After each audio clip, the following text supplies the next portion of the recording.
예쁜 꽃다발을 선물로 드립니다. 프레지아 꽃다발입니다. 예, 노란색이 화사하죠? 여러분 마음도 이 시간 환하게 좀 밝아지셨으면 좋겠습니다. 오늘 사사기 이야기 15번째 시간, 사사기 12장으로 가보시죠. 12장 같이 읽어보겠습니다. 사사기 12장 8절, 9절, 10절 같이 읽어봅니다. 시작. 그 뒤를 이어 베들레헴의 입산이 이스라엘의 사사가 되었더라. 그가 아들 30명과 딸 30명을 두었더니 그가 딸들을 밖으로 시집 보냈고 아들들을 위하여 밖에서 여자 30명을 데려왔더라. 그가 이스라엘 사사가 된 지 7년이라 입산이 죽음에 베들레헴에 장사되었더라. 아멘. 자, 오늘은 누굴까요? 입산, 그죠? 입다에 이어서 이제 3명의 사사가 이제 기록되는데요. 입산, 엘론, 압돈. 우리가 잘 아는 삼손은 맨 마지막에 나오고요. 입산, 엘론, 압돈. 이렇게 입다 이후에 세 사사는요, 기록이 별로 많지 않아요. 아주 짧아요. 그래서 정보가 많이 없어요. 좀 뚜렷한 기록도 없고 뭐 어떻게 설명을 해야 될지 우리가 좀 고민을 해야 되는 시간입니다. 사사 입다 이후에는 입산이 사사가 되었죠. 입산은 어디 사람이래요? 예, 베들레헴 사람이에요. 자, 이스라엘을 위해서 사사로 몇 년을 봉사했대요? 7년을 봉사했대요. 입산은 특별한 대적을 물리치거나 뭔가 큰 치적을 이루었다라는 내용이 없어요. 그죠? 9절 한 절에 뭐라고 나오냐면 아들 30, 딸 30을 낳았다. 그러니까 도합 몇 명이에요? 60명을 낳았다. 그리고 아들 30을 위해 밖에서 며느리감 30명을 데려와서 며느리 삼았다. 그리고 딸 30을 또 밖으로 모두 시집 내보냈다. 그 말만 나오죠. 그렇죠? 그래서 우리가 지금 이렇게 여러 사사들을 지금 보고 온니엘, 에후, 삼갈, 드보라, 기드온, 돌라, 야일, 입다, 입산까지 왔어요. 엘론, 압돈, 삼손 이제 갈 차례인데 9절에 보니까 지금 그 빨간색 글씨로 아들 30, 딸 30. 자, 여기서 굉장히 제가 주목해 보는 단어는 밖으로, 또 밖에서 이 두 단어가 좀 눈에 확 들어오더라고요. 자, 이 사사 입사는 정말 많은 자녀를 두었죠. 부럽죠. 아들, 딸 60이면 너무 부럽죠. 상식적으로 한 아내에게서 태어난 것 같진 않죠. 그쵸? 한 배에 60명을 낳을 수 있을까요? 물론 기네스북에 오른 어떤 분은요, 그런 분이 계시더라고요. 그런데 일반적으로는 한 배, 한 엄마가 60명을 낳기는 참 쉽지 않아요. 노아 이전에는 가능했어요. 그렇죠? 노아 이전에는 막 1000살까지 사니까 그때는 뭐 가능했을지 몰라요. 그래서 100년에 뭐 60세에 뭐 아기를 낳기 시작해서 몇백 년을 지내며 아기를 낳았더라. 뭐 그때는 뭐 딱히 피임 도구가 없으니까 아기 뭐 젖될 때쯤 되면은 다시 임신을 한다면 3년에 하루 한 번 텀으로 아기를 낳는다 하면은요, 90년이면은 뭐 한 30명 낳고요, 한 180년이면 한 60명 낳고요, 뭐 그럴 거예요. 어쨌든 노아 이전의 때라면 뭐 가능할지 모르지만 사실 100년 전 안팎 사는 우리 지금 상황으로 보면 거의 불가능하다고 봐야죠. 그렇다면 우리는 상식적으로 여기서 추측해 볼 수 있어요. 여러 아내가 입산에게 있었구나. 그럼 좀 받아들이실 만 하세요? 여러 아내가 있다는 거 동의하십니까? 그럴 수 있어요. 그러니까 여러 아내에게서 자녀를 낳았을 것이다. 여러 아내를 거느리고 살았다. 이건 합리적인 추측이죠. 충분히 가능한 추측이에요. 이런 입산 가정의 내력을 보면 그가 사사로 있었던 7년 동안 60명의 자녀를 낳고 시집 장가 보낸 것 같지는 않아요. 7년 안에 어떻게 그걸 다 해요? 7년 안에 60명을 낳고 거기서 막 키우고 뭐 그거 자라났는 데만 해도 얼만데, 그러니까 7년 안에 다 이 모든 것들을 다 한 것 같지는 않고, 아마도 이미 사사로 부름받기 이전에 입사는 많은 자녀들을 낳았던 것 같아요. 여러 아내와 자녀들을 거느린 사람이었던 것으로 여겨져요. 그렇게 받아들이는 게 상식적이죠? 아니면 막 뿅 하고 나타났을까요? 그러진 않았을 거예요. 그렇죠? 당시 고대 사회의 어떤 시대적 상황을 염두에 보면은 여러 아내를 두는 것이 뭐 크게 뭐 책망받을 일 아니었죠. 우리가 믿음의 조상으로 알고 있는 아브라함도 사실 아내가 넷이잖아요. 그죠? 그런 경건한 사람도 아내가 넷이면은 일반적인 뭐 세상 사람들 눈에 보이는 대로 다 예쁘면은 다 취했을 테니까. 그러나 그렇다고 해도 아내가 많다는 건 자랑할 만한 일은 아니죠. 그쵸? 창세기에서 하나님은 한 남자에게 한 여자를 주셨을 뿐인데 이후로 우리가 죄된 세상에 살다 보니까 많은 아내들을 거느리게 된 것이 사실이고요. 하나님은 창세로부터 지금까지 계속해서 한 남편의 한 아내를 이렇게 허락하고 계시죠. 자, 또 60명의 자녀들 사이에서 자라나는 동안 좋은 일만 있었을까요? 여러분, 자녀 몇 명 있는데도 별의별 일이 다 일어나잖아요. 예? 좋은 일만 있었을까요? 아니었을 거란 말이죠. 왜 하필 이런 복잡한 내력의 가정을 가진 입산을 사사로 부르셨을까? 여러분, 우리가 정말 이런 뭐 상상은 하면 안 되겠지만 우리가 만약에 하나님이요. 근데 하나님인데 사사를 세워야 되겠는데 입산을 세웠다고 칩시다. 그 어떤 이유예요? 무슨 이유에서 입산을 세웠을까요? 예? 아니, 더 쉽게 좀 표현해 볼까요? 우리 시대에 이런 입산 같은 지도자가 나타나 가지고 그가 우리를 이끌고 우리가 그를 따라야 한다면 어떤 생각이 드세요? 예? 자녀들이 아들 30, 딸 30, 예? 이런 가정. 마음으로 한번 생각해 보세요. 입산이라는 말은요, 그 이름의 뜻은 이브다라는, 이브찬이라는 그 단어로 되어 있는데요. 그 뜻은 빠르다라는 뜻이에요. 우리는 어쨌든 뭐 입산을 향한 하나님의 생각을 다 알 수는 없어요. 사사 입산에 대한 많은 기록이 생략되어 있기 때문에 조심스럽게 입산을 통해서 주시려는 하나님의 의도를 좀 이 시간 우리가 찾아봤으면 좋겠어요. 분명한 건 입산은 많은 자녀의 결혼을 통해서 주변 다른 지파와의 평화를 유지했다는 거예요. 자, 하나님은 그의 가정 전체를 잠시나마 어두운 그 구약 사사 시절에 이스라엘의 조용한 평화를 유지하는 일을 위해서 사용하셨다. 자, 사사 입산을 하나님이 사용하셨다는 것도 동의하십니까? 예? 동의하시죠? 입산을 사용하지 않으셨으면 여기 굳이 이름을 올릴 이유가 없겠죠?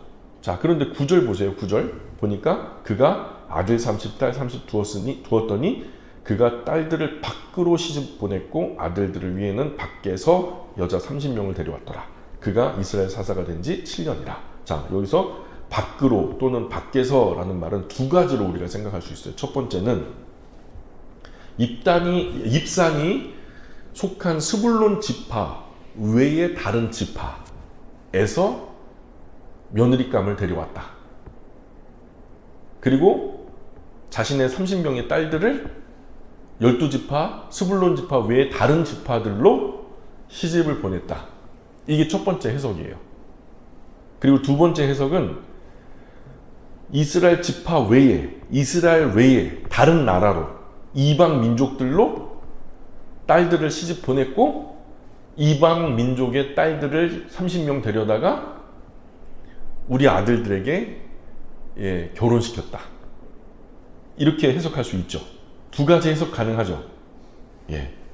근데 대체적으로 이거는 지금 성경학자들이 쓴 글들을 보니까 대체적으로 어떻게 해석이 되고 있냐면 이스라엘이 그때 당시 사사 시절에 뿔뿔이 흩어졌어요. 좀 뭔가 여호수아 이후에 힘이 분산됐다 할까? 지방자치 정부 12민족이 골고루 나눠 가진 곳에 가까운 대적들은 자기들이 알아서 처리를 해야 되는데 그러다 보니까 힘이 사분오열된 거죠.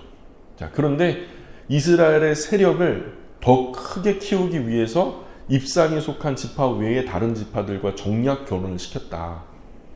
아무도 남이라고 할 수 없도록 그 딸들을 데려다가 우리 며느리 삼고 우리 딸들을 시집 보내서 그들의 며느리 삼게 했다. 그러니 서로 다 사돈이고 한 가족이나 다름없죠.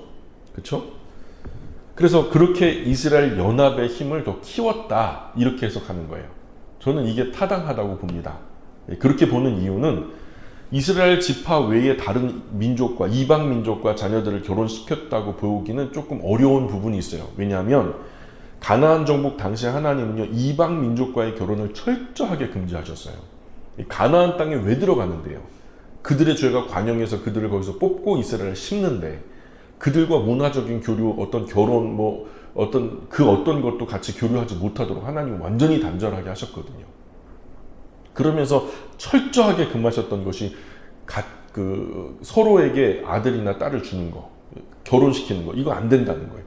사사 시절은 여호수아 정복 이후 여호수아가 죽은 지 얼마 되지 않는 시기예요. 실질적으로 보자면 여호수아 시대 끝과 사사 시절 처음은 10년도 되지 않는 시간이에요. 불과 6년, 7년밖에 안 돼요.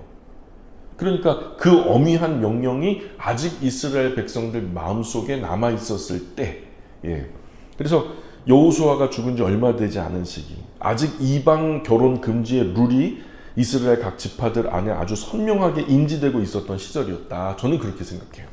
이방 민족과의 결혼은 이스라엘 백성의 신앙적 전통성을 위협하는 일이잖아요. 신앙의 위기가 될 수 있고 나라가 무너지는 이유가 될 수도 있어요.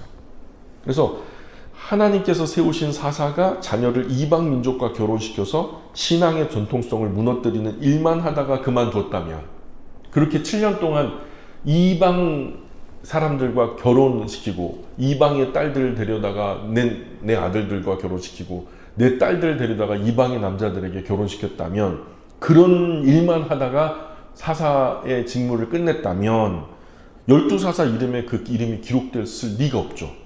만에 하나 그렇게 됐다 해도요, 분명히 공과를 기록했을 거예요. 그의 공로와 과오를 하나님은 분명히 지적해서 기록해 놓으시는데, 근데 이게 크게 잘못됐다라는 뉘앙스로 기록되지 않았거든요. 그러므로 입산이 60명의 자녀를 둔 것과 그 자녀들 밖에서 또는 밖으로 결혼시키고 데려왔다라는 기록은 좀 부정적으로 기록되었다기보다는 긍정적으로 기록되었다고 보는 것이 합리적이다. 그래서 지금은 몰라도 고대 사회에서 자녀가 많다는 것은 복일까요? 저줄까요? 복이죠. 성경도 그것을 복이라고 말하잖아요. 그래서 입산이 사사로 치리했던 기간 겨우 7년이었고요. 입산 가정의 유일한 특징은 다자녀 가구였다. 요즘에 4명 낳아서 다자녀, 요즘에는 심지어 2명 낳아서 다자녀 가구다 막 그러는데요. 입산한테 비하면 아주 그냥 깨갱이에요. 60명의 아들, 딸들 앞에서 어디 다자녀라 그래요. 그러니까 아마도 손에 꼽히는 다자녀 가정이었던 것 같아요. 자, 그래서 이 입산 가정의 유일한 특징이 뭐냐? 다자녀 가구였다. 하나님께서 다자녀 가정 입산을 일부러 부르신 이유에 우리가 주목을 해야 되는 거죠. 하나님은 다산의 복을 받은 입산의 가정의 어떤 특별한 상황, 그 상황을 통해서 정말 힘들었던 사사 시절을 지나던 이스라엘이 조용한 평화를 유지할 수 있도록 사용하시려고 의도적으로 부르셨다고 보는 거예요. 분명히 그 외에 입산을 부른 다른 특징 없어요. 입산에 대한 소개가 다른 게 안 나오잖아요. 하나님이 기록하시려고 했다면 제일 중요한 거 하나 기록해가지고 3절 안에서 제일 중요한 것만 기록해 놓죠. 그 쓸데없는 이야기를 기록해 놓으시겠냐 말이죠. 우리는 지금까지 한국 교회가 가르쳐 왔고 배워왔던 방식대로 사사들을요 너무 부정적으로 보는 경향이 있어요. 근데 그게 아니거든요. 사사기 전체의 내용을 여러 번 반복해서 한번 읽어보세요. 수십 번 반복해서 읽다 보면요, 사사 시절의 사사들은요 굉장히 긍정적으로 기록되고 있어요. 시대는 어두웠는지 모르지만, 그래서 백성들은 좌우를 분간하지 못하고 계속 죄의 악순환에 빠졌는지 모르지만, 하나님께서 들어 사용하셨던 이 사사들은요 굉장히 긍정적으로 기록되고 있단 말이에요. 그래서 그런 어두운 시절 연약한 사사들을 하나님께서 긍정적으로 사용하셨다. 그들의 연약함에 자신의 강하심을 부어서 그 어려운 시절에 건지고 또 건져내셨던 것을 하나님이 기록해 놓으셨다. 그래서 우리가 사사를 보는 기본적인 스탠스는 좀 긍정적이어야 된다. 우리가 삼손도 되게 부정적으로 보잖아요. 근데 제가 지난 수요 특강 때 삼손 부정적으로 보면 된다 안 된다? 안 돼요. 그게 전체 성경의 맥락상에서 삼손을 인용하고 있는 다른 인용 구절들을 보면 전혀 삼손을 못된 사사라고 손가락질하지 않거든요. 위대한 사사로, 하나님의 사사로 이렇게 존경받고 있죠. 자, 그래서 우리가 좀 사사를 긍정적으로 생각해야 돼요. 사사를 세우신 분이 누구예요? 하나님이시죠. 그 하나님께서 사사를 세우신 목적이 뭐라고 생각하세요? 예? 그들의 누추함을 이렇게 막 일깨워가지고 저거 봐라 저거 봐라, 시대도 어두운데 사사들도 저 모양이다, 이렇게 하려고 하셨던 것 같아요? 저는 그렇게 생각하지 않아요. 그렇게 부정적으로 보지 마시고 긍정적으로 한번 생각해 보자고요. 사사시대에 이 혼란과 무질서를 안정시키려는 목적이 사사들을 세움에 있었단 말이죠. 사사기 기록의 맥락 자체가, 전체가 그런 방향으로 흐르고 있어요. 그러므로 사사 입사는 그 자녀들을 통해서 이스라엘 전체의 화합을 이끌어낸 정략 결혼이죠. 어떻게 보면 60번의 정략 결혼을 통해서 누가 누구죠? 정략 결혼을 통해서 타락했던 왕? 예? 솔로몬이죠. 이방에 있는 여인들 1000명이나 데려와가지고 말이에요. 그냥 이방 신들, 그냥 예루살렘이 전부 다 만국 우상 박람회장이 돼버렸잖아요. 온갖 잡신들을 다 끌어다가 예루살렘에 신당을 지어놓고.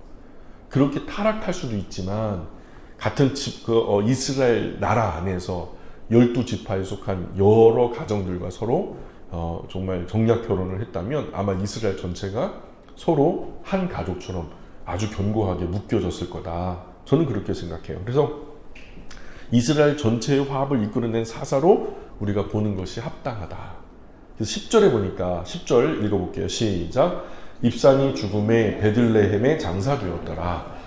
누가 죽어서 어디에 묻혔다라고 말하는 것은요, 존경받는 삶의 모습을 말해요. 그냥 일반적으로 누가 죽었다 그냥 그걸로 끝나는 것이 대부분인데, 어디에서 누가 죽었고 어디에 묻혔다라는 것은요 좀 예우를 갖추는 모습이거든요. 그런데 입산이요 죽어서 베들레헴에 장사됐대요. 근데 이 베들레헴이 사실 사사기의 사사들이 마지막으로 장사된 장소를 밝히는 것은 특별한 의미가 있는 거예요. 그런 식으로. 그래서 성경에서 베들레헴은 두 곳이 나와요. 두 곳이 나와요. 한 곳이 아니에요. 우리가 잘 아는 예수님이 태어난 그 베들레헴이 아니고 지금 여기서 스불론 지역의 베들레헴이 또 있어요. 어디냐? 여기 보시면 나오죠. 보이세요? 여기 우리가 잘 아는 그 유대 땅 베들레헴은 여기예요. 여기가 사해고요. 여기가 베들레헴이에요. 여기가 유대 베들레헴. 예. 예수님이 탄생하신 곳이 바로 이곳이고요. 그리고 스불론 어디 있어요? 여기 있죠, 스불론? 아주 사방으로 꽉 막혀 있어요. 그런데 이 스불론에도 베들레헴이 있어요. 예? 베들레헴이 있어요. 지금 여기서 말하는 베들레헴은 바로 스불론 땅 한가운데 있는 베들레헴이다. 그렇게 아셔야 돼요. 자, 그래서 입산이 죽어서 장사된 베들레헴은 유대의 베들레헴이 아니라 스불론 지역 베들레헴이죠. 쉽게 말해서 그가 고향 땅에 묻혔다.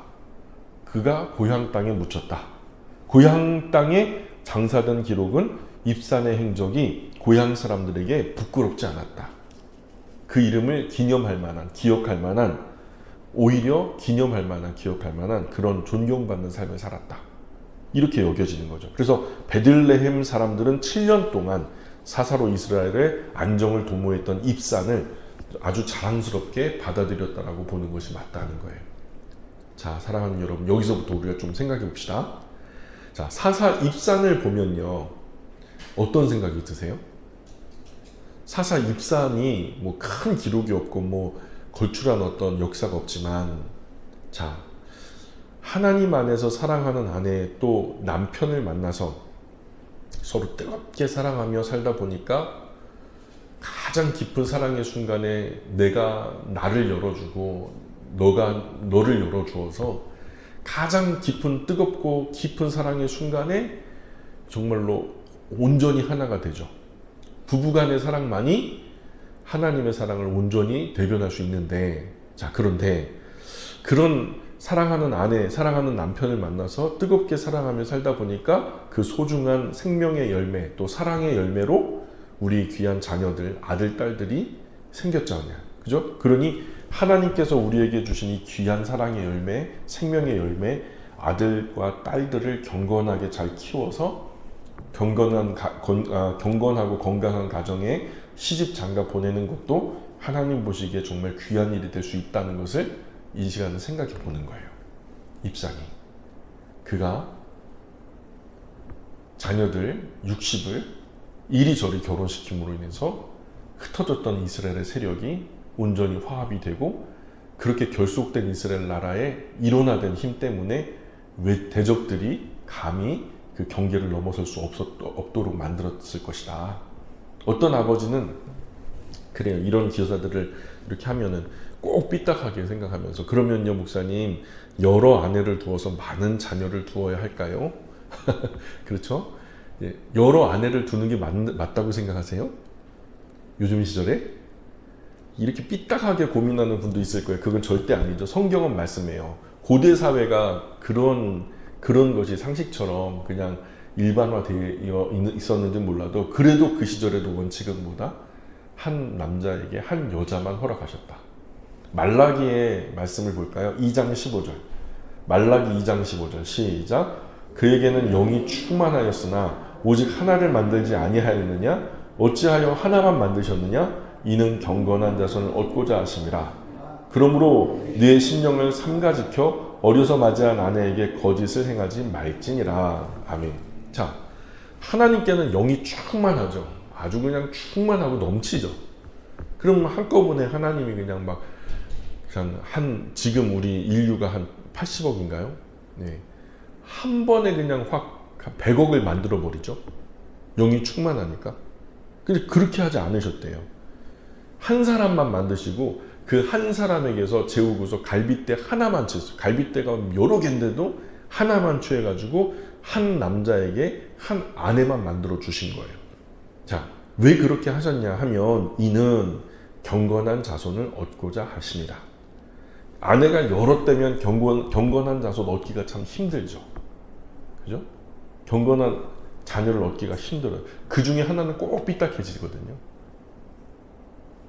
새 아내, 젊은 아내 얻어보겠다고 욕심내면서 이제 나이든 아내, 이제 나 때문에 막 고생하고 애기 낳아주고 막 뒷바라지 했던 아내 온갖 거짓된 구실 붙여서 갖다 버리지 말라는 거예요. 예? 이제 늙어서 자기도 늙었으면서 싱싱한 젊은 여자 데려다가 막 10살, 20살 어린 여자들 데려다가 그렇게 살고 그러지 말라는 거예요. 젊을 때 얻은 아내 오직 하나만을 귀하게 여기면서 끝까지 사랑해 보라는 거예요. 여러분 끝까지 사랑해 보셨어요? 그거를 진짜 그 사랑을요 한번 실천해 보라는 거예요. 하나님이 구주 예수님 안에서 우리를 그렇게 사랑하셨듯이 인생 전체가 사계절이요 전부 다 하나님의 사랑을 배워가는 절기거든요. 그런 의미로 보자면 그렇게 한번 사랑해 보라는 거죠. 고대 사회의 어떤 사사 입산의 시절에는요 여러 아내를 두는 것이 그리 이상한 일이 아니었어요. 그때와 지금을 일반화할 수 없는 그런 긴 시대와 나라와 문화의 갭이 있단 말이에요. 그런 특별한 때와 지금 우리를 일반화할 수는 없는 거죠. 우리 아내를 많이 두면 돼요, 안 돼요? 안 되는 거예요? 전도사님 안 된대요? 아내를 한 4명 갖고 싶으나 그러면 안 된대요. 남편을 한 10명 두고 싶지만 그러면 안 된대요. 예. 어쨌든 수많은 아내와 자식을 앞세워서 잠시나마 하나님의 사역을 감당했던 사사 입산의 모습이 오늘 우리에게는 어떤 의미로 다가오는지 한번 생각해 봐요. 이것은 이제 만약에 하나님께서 나와 내 가정과 나의 자녀들까지 하나님 나라를 위해서 쓰시겠다. 그러면은 여러분 모두 헌신해야 한다라고 요구하시면 여러분 어떻게 하실 거예요? 헌신하실 거예요? 예? 나와 내 자녀, 내가 너희 가정을 좀 써야 되겠다. 너 아내, 남편 물론이고 너 자녀들까지 내가 좀 써야 되겠다. 그러면 여러분 어떻게 하실래요? 아멘입니까? 와, 대단하신데요? 근데요, 권사님들 말고요. 권사님들은 물론 헌신하신다고 제가 믿거든요. 그런데 여러분 남편은요? 여러분 자녀들은요? 순종하면 따라올까요? 예? 내 자녀들은 순종하면 나 따라올까요? 쉬운 얘기가 아니라니까요. 우리가 그냥 쉬이 그냥 세 절이니까 뚝뚝 읽었는지 모르지만 입산이 그냥 작은 사역한 게 아니에요. 30명의 아들들 또 30명의 딸들을요 모두 밖에서 아내와 남편을 데려오는 아버지 입산의 결정을 받아들이잖아요. 그런 것처럼 나의 자녀들도 순조롭게 받아들일 수 있을까요? 아니 60명도 아니고 6명도 안 되면서 내 뜻대로 안 돼요. 요즘 우리 세상에서는요 자녀에게 이런 거 얘기해봐요. 하나님이 우리 가정을 쓰시겠대. 너를 위해서 일가 친척 중에 남편감을 데려와야 되겠다.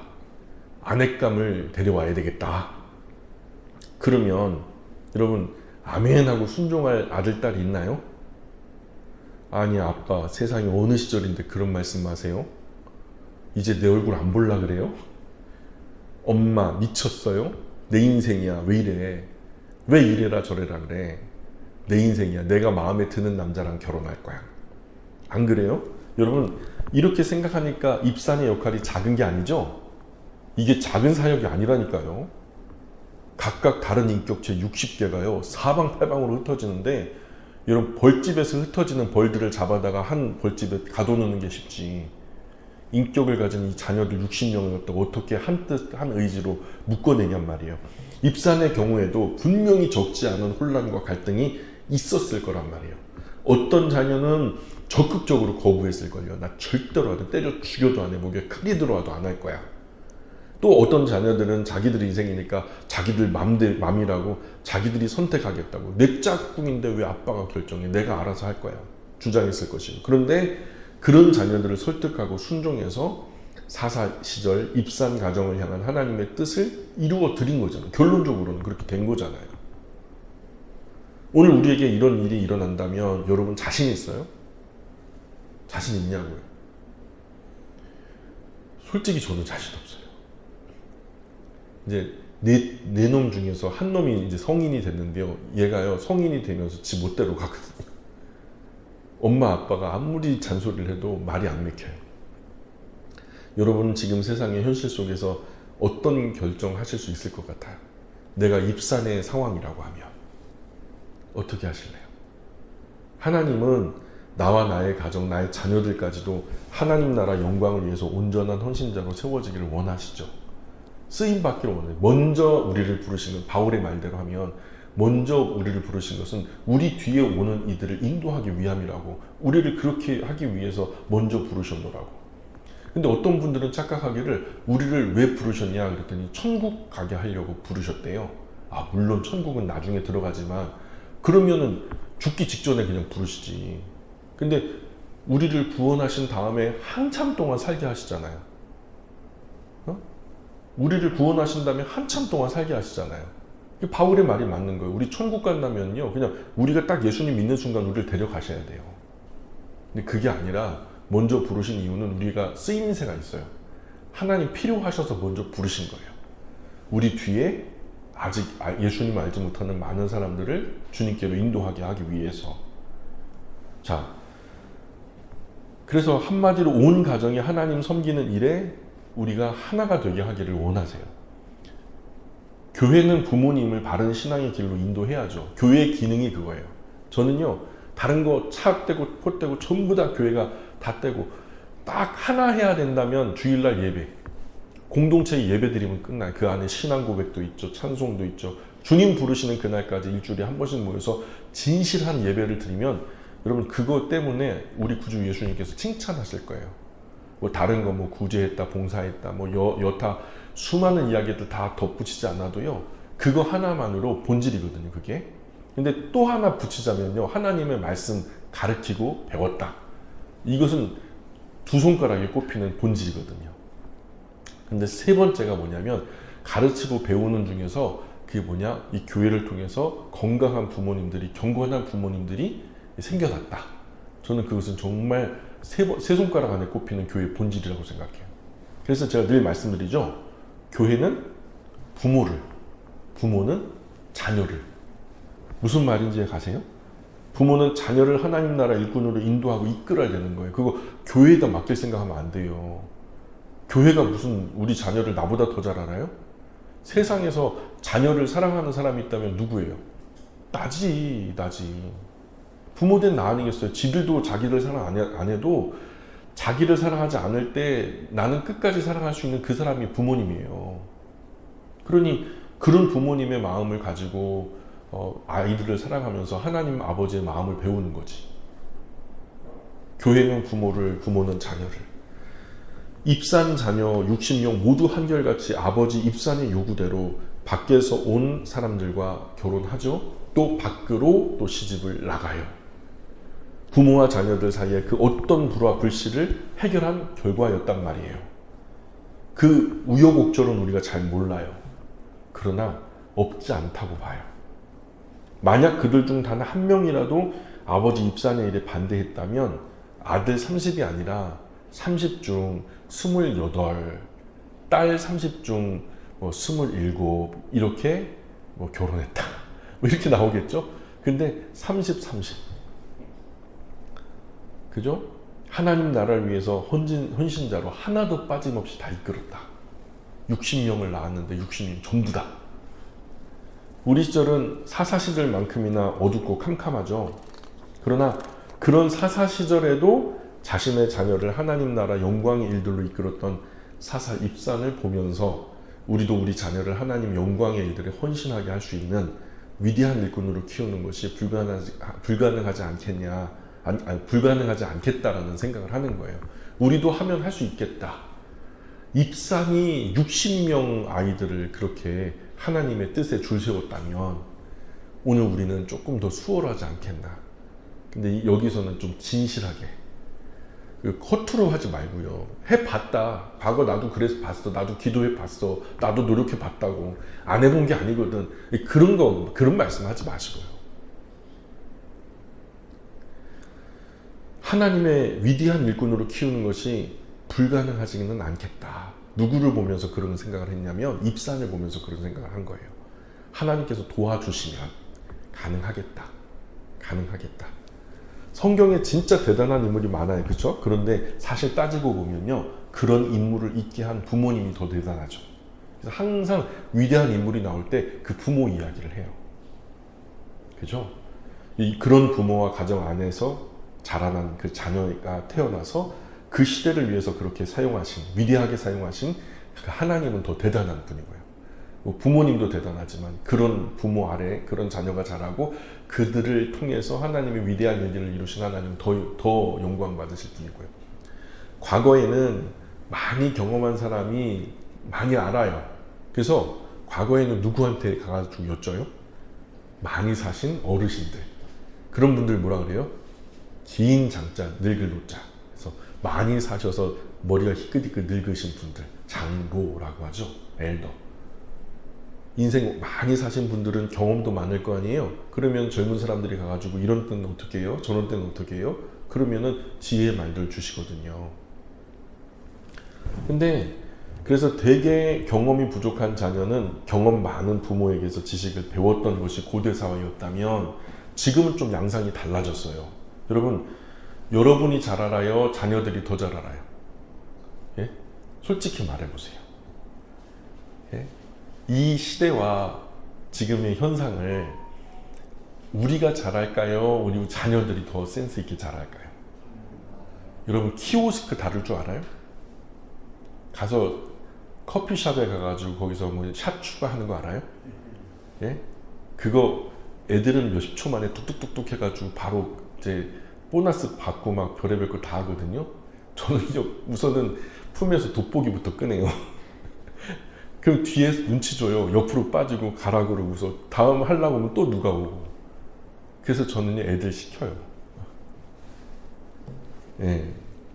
지금은 달라요. 부모보다 더 많이 아는 자녀가 많아요.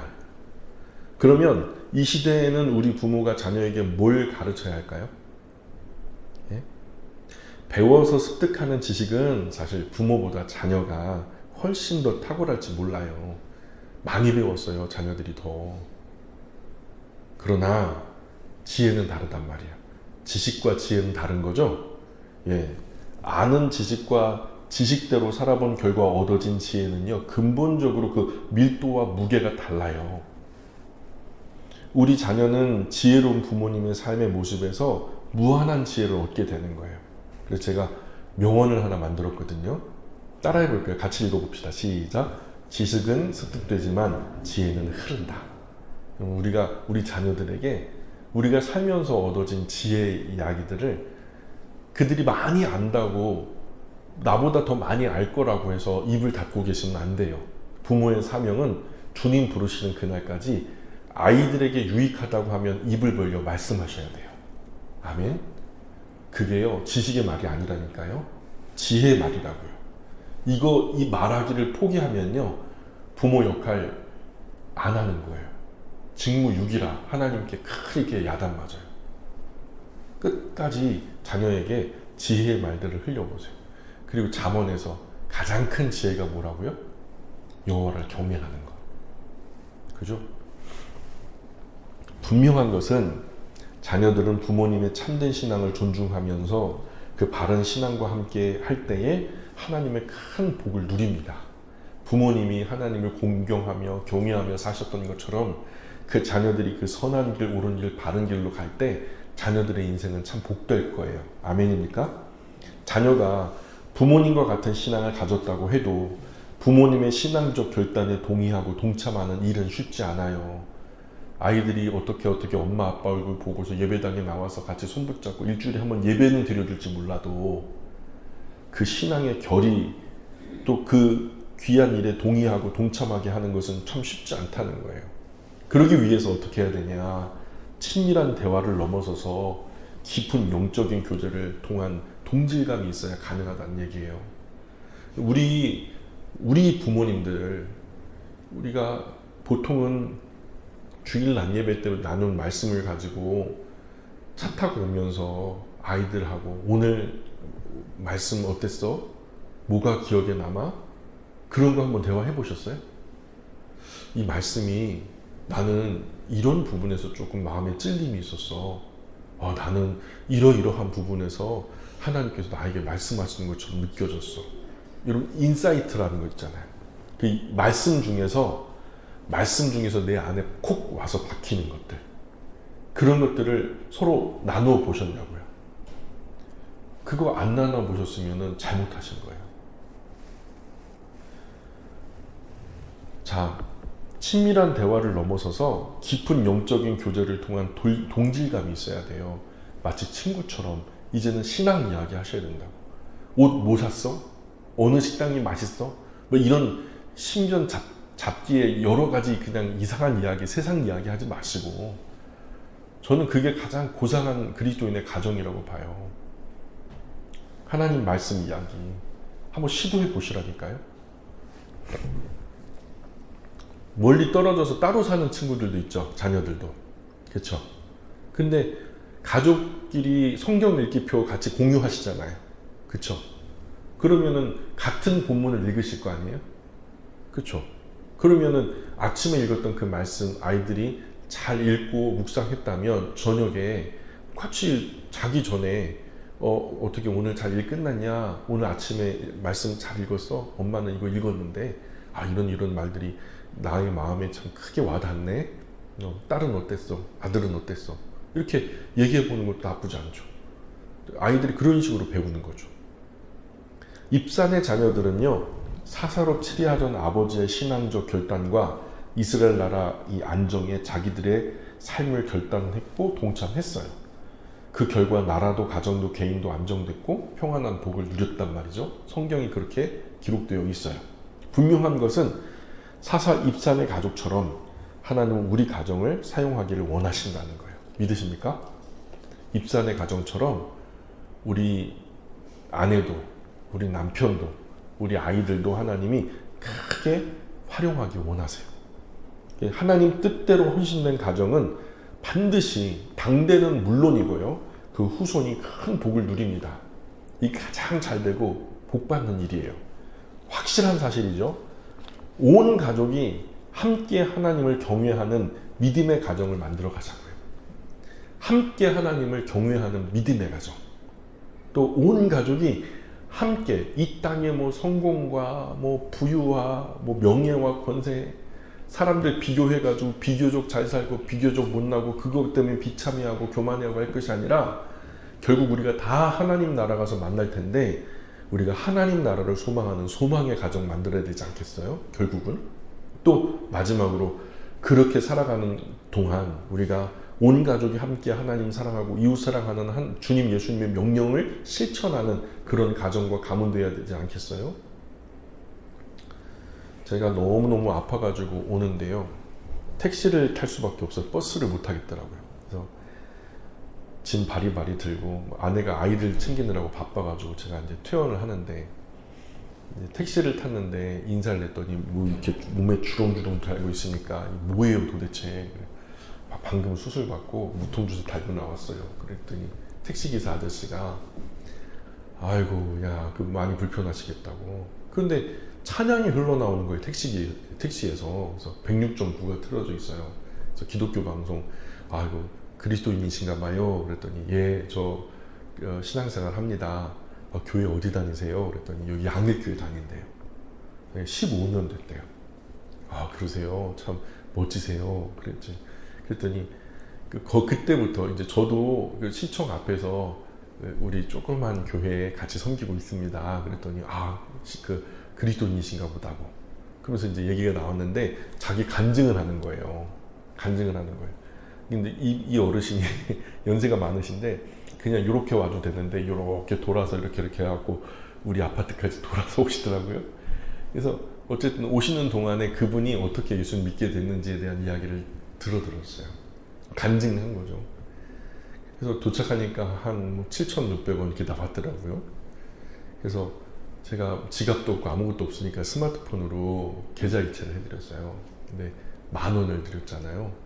그러니까 7,몇백 원인데 왜 10,000원을 주시냐고 해서 간증값입니다. 간증값이에요. 제가 참 은혜 받았어요. 오늘 아침 나절이었는데 정말 행복한 하루 되셨으면 좋겠어요. 감사합니다 하고 인사하고 내렸는데 얼마나 마음이 좋게요.